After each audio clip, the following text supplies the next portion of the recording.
एक सेकंड के लिए अपनी आंखें बंद कीजिए। जितना पीछे जा सकते हैं सोचिए। आपकी सबसे पहली याद क्या है? शायद 4 साल की उम्र में कोई बर्थडे पार्टी, शायद स्कूल का पहला दिन, या फिर कुछ रैंडम, किसी कमरे का रंग, माँ की आवाज, बर्थडे केक का स्वाद। अब बताइए, उस याद में आपकी उम्र कितनी थी? 3 साल, 4, 5? यहाँ अजीब बात है, आप 3 साल की उम्र में पैदा नहीं हुए थे। आप अचानक इस धरती पर एक तैयार टॉडलर के रूप में नहीं आ गए थे। आप उससे पहले भी जिंदा थे। आपने चीजें एक्सपीरियंस की, महसूस की, चेहरे देखे, आवाजें सुनी, चीजें छुई। आपने पहले कदम रखे, पहले शब्द बोले। आपने अपनी पहली याद से पहले 1000 दिन जिए और आपको उनमें से एक भी याद नहीं, एक सेकंड भी नहीं। सोचिए इस बारे में। आपके एग्जिस्टेंस के पहले 3 साल पूरी तरह मिट गए। आपको पिछले हफ्ते की ज्यादा यादें हैं बजाय अपनी जिंदगी के पहले 1000 दिनों की। क्यों? उन यादों का क्या हुआ? कहां गई? क्या वो कभी थी भी? ये कोई मामूली ब्रेन ग्लिच नहीं है। ये ह्यूमन कॉन्शियसनेस की सबसे गहरी मिस्ट्रीज में से एक है, क्योंकि साइंटिस्ट्स ने जो डिस्कवर किया वो ये है, आपका ब्रेन सब कुछ रिकॉर्ड कर रहा था। आप ब्लैंक स्लेट नहीं थे। आप सीख रहे थे, एक्सपीरियंस कर रहे थे, रियलिटी को अब्सॉर्ब कर रहे थे उस रफ्तार से जो फिर कभी नहीं होगी। तो अगर आपका ब्रेन रिकॉर्ड कर रहा था तो आप प्लेबैक क्यों नहीं कर सकते? मैं आपको रेबेका शार्प के बारे में बताता हूँ। वो 34 साल की है, ब्रिस्बेन, ऑस्ट्रेलिया में रहती है और उन्हें 12 दिन की उम्र याद है। अस्पष्ट फीलिंग्स नहीं, पेरेंट्स की बताई कहानियां नहीं, असली मेमोरीज। उन्हें याद है अपने फादर की कार में लेटना, स्टीयरिंग व्हील को देखना, सोचना कि ये क्या है।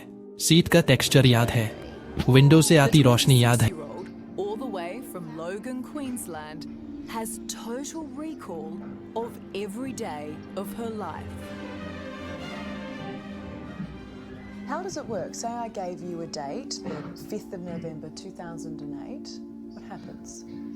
The 5th of November 2008 was a Wednesday. And I just heard on the news that Barack Obama had become the US president. Window से आती रोशनी याद है, 12 दिन की। जब साइंटिस्ट्स ने उन्हें टेस्ट किया वो शॉक्ड थे। ये पॉसिबल ही नहीं होना चाहिए।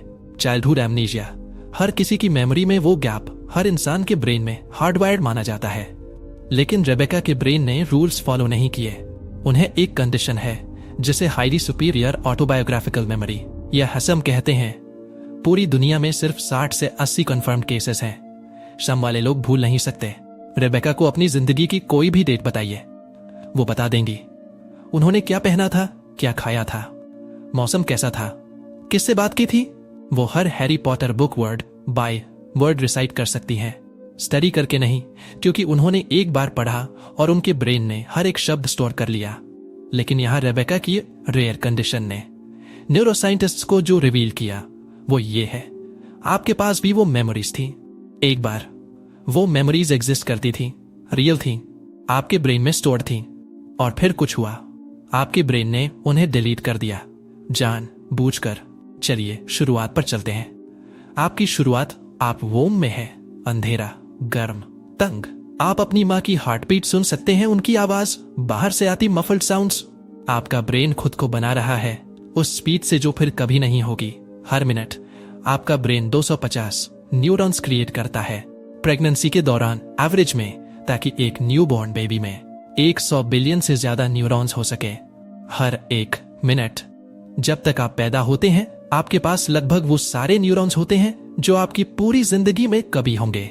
आपका ब्रेन एक बायोलॉजिकल कंस्ट्रक्शन साइट है, फास्ट फॉरवर्ड में नोन यूनिवर्स की सबसे कॉम्प्लेक्स स्ट्रक्चर बना रहा है। फिर आप पैदा होते हैं, पहली चीज जो आप एक्सपीरियंस करते हैं वो जेंटल नहीं है, वायलेंट है, इमोशनली नहीं, फिजिकली। आप वार्म डार्कनेस से bright lights, cold air, harsh sounds में आते हैं। हाथ आपको पकड़ते हैं, आपके लंग्स पहली बार इन्फ्लेट होते हैं, दर्द होता है, आप चीखते हैं और आपका ब्रेन सब रिकॉर्ड कर रहा है। न्यूरोसाइंटिस्ट को लगता था न्यूबॉर्न्स बेसिकली अनकॉन्शियस होते हैं, बायोलॉजिकल ऑटो पायलट, बिना किसी रियल अवेयरनेस के। खाओ, सो, रो, रिपीट करो, वो पूरी तरह गलत थे। रिसर्च बताती है कि इन्फेंट्स लाइफ के पहले कुछ दिनों में ही मेमोरीज बना सकते हैं। वो अपनी माँ का चेहरा याद रख सकते हैं और किसी स्ट्रेंजर से अलग पहचान सकते हैं। बेबी के रूप में आपकी सेंसेस अभी से ज्यादा शार्प थी। आप वो फ्रीक्वेंसी सुन सकते थे जो अडल्ट्स नहीं सुन सकते। आपने वो डिटेल्स देखे जो अडल्ट्स फिल्टर आउट कर देते हैं। आप कम कॉन्शियस नहीं थे, आप ज्यादा कॉन्शियस थे, बस अलग तरीके से। बेबी का ब्रेन एक कैमरा है जिस पर कोई लेंस कैप नहीं, सब कुछ अंदर आ जाता है। कोई फिल्टर नहीं, कोई कॉन्टेक्स्ट नहीं, बस रॉ सेंसरी डेटा एक ब्रेन में पोर हो रहा है जो एब्सोल्यूट जीरो से रियलिटी समझने की कोशिश कर रहा है। और सबसे वाइल्ड बात, आप तब सबसे तेज सीख रहे थे। 6 महीने की उम्र तक आपने वो चीज मास्टर कर ली थी जो दुनिया की सबसे एडवांस्ड एआई अभी भी स्ट्रगल करती है। आपने फिजिक्स सीखी, इक्वेशंस नहीं, इंट्यूटिव फिजिक्स। आपने सीखा कि ऑब्जेक्ट्स गायब नहीं हो जाते जब वो आपकी नजर से हटते हैं। आपने सीखा कि चीजें नीचे गिरती हैं, ऊपर नहीं। आपने सीखा कि फेसेस इंपॉर्टेंट है, आपके एक्शंस रिएक्शंस कॉज करते हैं, दुनिया पैटर्न्स फॉलो करती है। आपने पहले साल में उतनी इंफॉर्मेशन अब्सॉर्ब की जितनी ज्यादातर लोग 4 साल की कॉलेज में सीखते हैं, और आपको बिल्कुल कुछ भी याद नहीं। यहाँ बात स्ट्रेंज हो जाती है। 2 या 3 साल की उम्र के आसपास कुछ बदलता है। साइकोलॉजिस्ट ने पाया है कि ज्यादातर मॉडर्न डेटा सजेस्ट करता है कि एडल्ट्स की अर्लीस्ट मेमोरीज एवरेज में 3 से 4 साल के बीच की कहीं से आती है। उससे पहले कुछ नहीं, एक वॉइड। साइकोलॉजिस्ट इसे चाइल्डहुड एमनीशिया कहते हैं, और 1 सदी से ज्यादा समय से वो इसे समझने में ऑब्सेस्ड है। सिगमंड फ्रॉइड पहले लोगों में से एक थे जिन्होंने इसे नोटिस किया। उन्हें लगा हम इन्फेंसी से ट्रॉमेटिक मेमोरीज रिप्रेस कर रहे हैं, कि बर्थ खुद इतना ट्रॉमेटिक था कि हमने इसे ब्लॉक कर दिया। वो गलत थे। आज तक कोई एक्सपेरिमेंटल स्टडीज फ्रॉइड के आइडियाज को सपोर्ट करने वाला एविडेंस नहीं मिला है। अदर साइंटिस्ट को लगा, शायद हस्ट्स को लगा, शायद हमारे ब्रेन्स सिर्फ मेमोरीज स्टोर करने के लिए इनफ डेवलप्ड नहीं थे। ये भी गलत। साइकोलॉजिस्ट कैरोलिन रोवी कॉलियर की लैब की रिसर्च ने फेमसली दिखाया कि इन्फेंट्स अर्ली एज से मेमोरीज बना सकते हैं। 6 महीने के बच्चे हफ्तों तक चीजें याद रख सकते हैं, 9 महीने के महीनों तक। तो एक्चुअली क्या हो रहा है? जवाब ये है, और ये काउंटर इंट्यूटिव लगेगा। आपका ब्रेन सीखने में बहुत अच्छा था, समझाता हूं। जब आप बेबी होते हैं, आपका ब्रेन, जिसे न्यूरो साइंटिस्ट्स क्रिटिकल पीरियड कहते हैं, उसमें होता है एक विंडो जब आपका ब्रेन एक्सट्रीमली प्लास्टिक होता है, लगातार खुद को रिवायर करता है, नए कनेक्शंस बनाता है, पुराने प्रून करता है। ये लर्निंग के लिए ब्यूटीफुल है।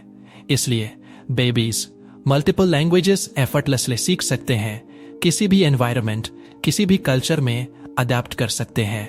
उनके ब्रेन्स गीली मिट्टी की तरह है, इन्फिनिटली मोल्डेबल। लेकिन यहाँ कॉस्ट है।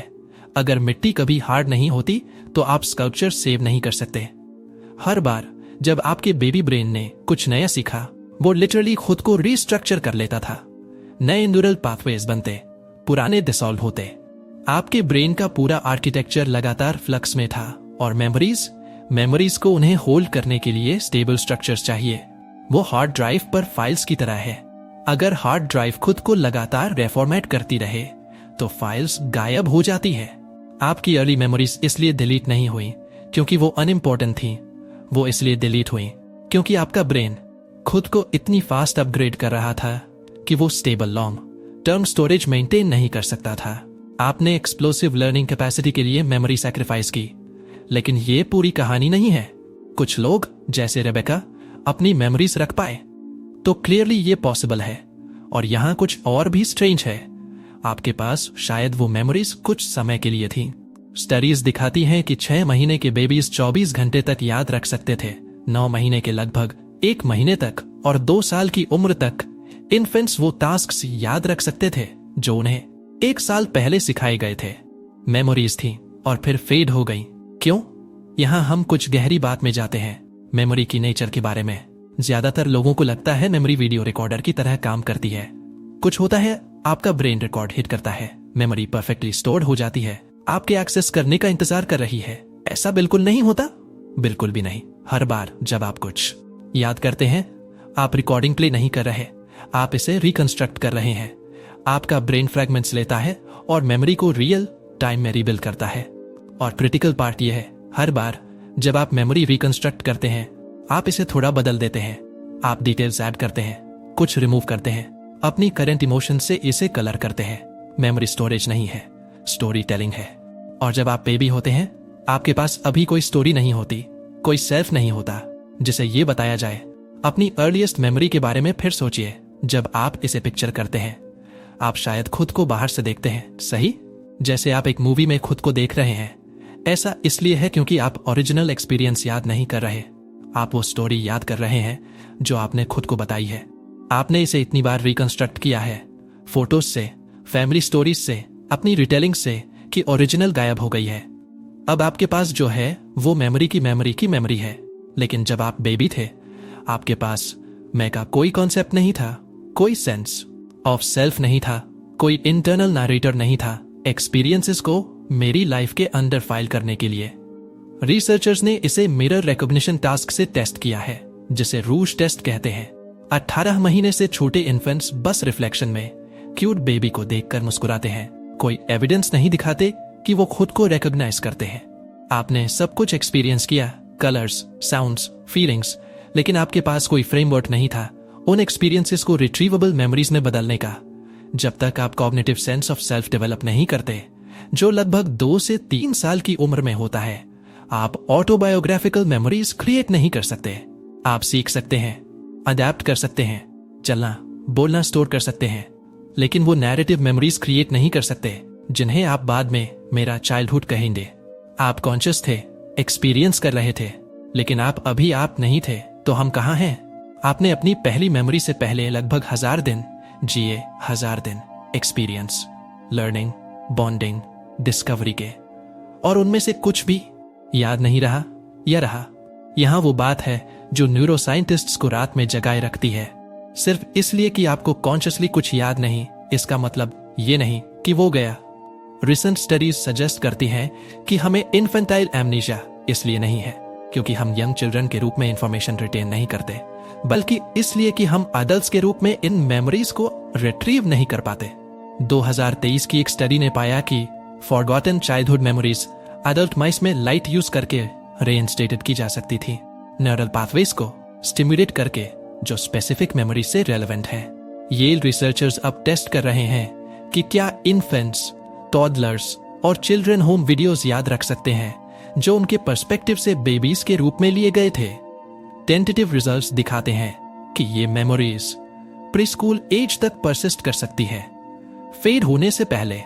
और सबसे प्रोवोकेटिव पार्ट, साइंटिस्ट्स अब इस रेडिकल लगभग साई-फाई पॉसिबिलिटी को एंटरटेन करना शुरू कर रहे हैं कि अर्ली मेमोरीज शायद अडल्टहुड में किसी फॉर्म में एंड्योर करती हैं, भले ही इनएक्सेसिबल हो। सोचिए इस बारे में, आपके पहले 1000 दिनों का हर मोमेंट, आपकी माँ का चेहरा, आपके पहले कदम, पहली बार जब आप हंसे, शायद अभी भी वहां है, न्यूरल पाथवेज में लॉक्ड, जिन्हें आप अब एक्सेस नहीं कर सकते। इरेस्ट नहीं, बस हिडन। लेकिन इस मिस्ट्री का एक डार्कर साइड भी है। स्टडीज दिखाती हैं कि इवेंट्स जैसे अब्यूज, ट्रॉमा और नेग्लेक्ट, भले ही वो इन्फेंटाइल एमनीशिया के दौरान ऑकर हों, अडल्ट्स को साइकोपैथोलॉजीज के लिए प्रीडिस्पोज कर सकते हैं।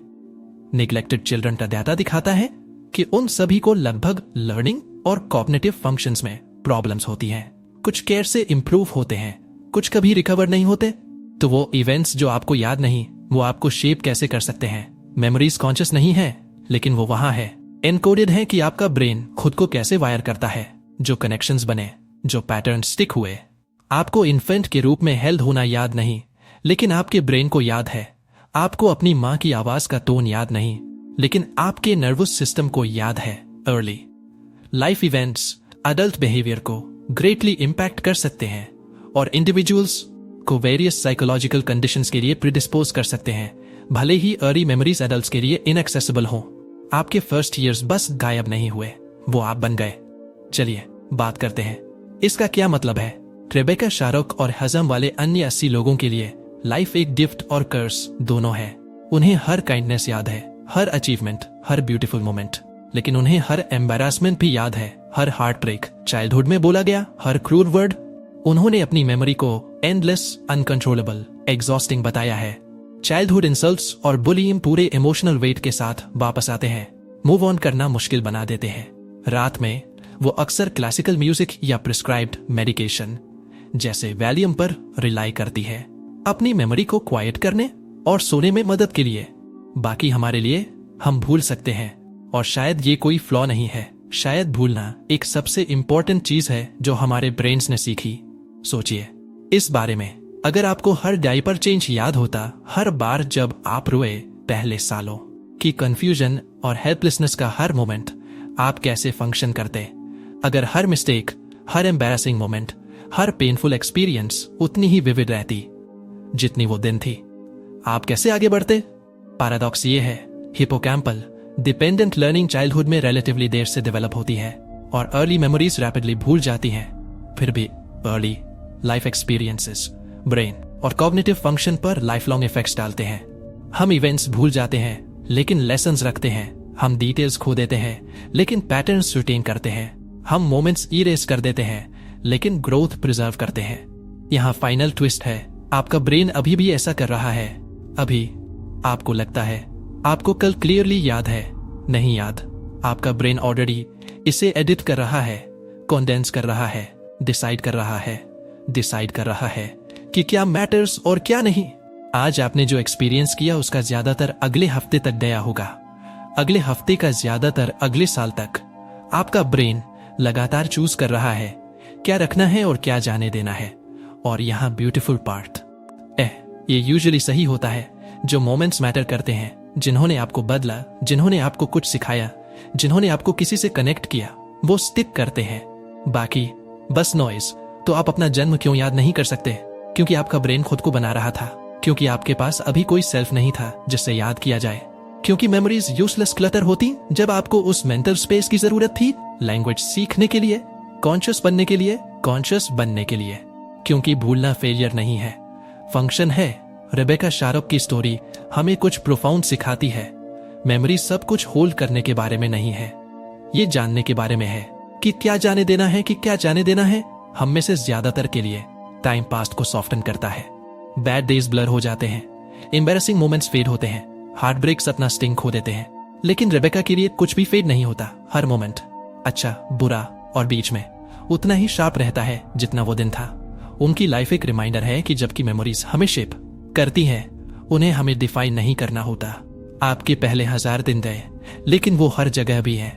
जिस तरह आप बोलते हैं, प्यार करते हैं, स्ट्रेस पर रिएक्ट करते हैं, ट्रस्ट करते हैं या नहीं करते, दुनिया को देखते हैं। आपको चलना सीखना याद नहीं, लेकिन आपके बॉडी को याद है। आपको अपनी माँ की लुलाबीज याद नहीं, लेकिन आपके नर्वस सिस्टम को याद है। आपको हेल्ड होना याद नहीं, लेकिन आपका कोई हिस्सा आपके ब्रेन की आर्किटेक्चर में गहरा याद है। मेमोरीज गई, लेकिन उन्होंने वो पर्सन बनाया जो अभी ये पढ़ रहा है। और शायद ये काफी है। एक बार फिर अपनी आंखें बंद कीजिए, जितना पीछे जा सकते हैं सोचिए। वो अर्लीस्ट मेमोरी जो भी हो, शुरुआत नहीं है, ये बस पहला मोमेंट है जिसे आपके ब्रेन ने रखने लायक समझा। उससे पहले सब कुछ अभी भी वहां है, बस क्वाइटर, आपकी फाउंडेशंस में छुपा हुआ।